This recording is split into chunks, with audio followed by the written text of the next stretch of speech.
بسم الله الرحمن الرحيم ألف لام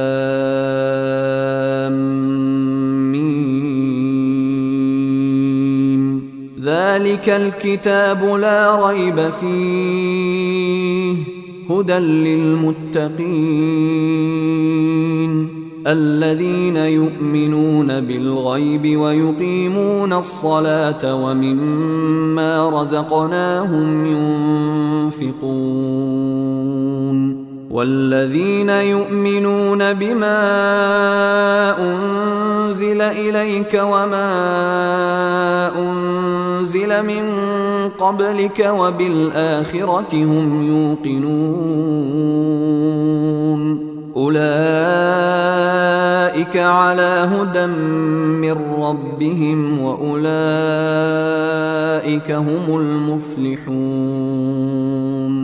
إن الذين كفروا سواء عليهم أأنذرتهم أم لم تنذرهم لا يؤمنون ختم الله على قلوبهم وعلى سمعهم وعلى أبصارهم غشاوة ولهم عذاب عظيم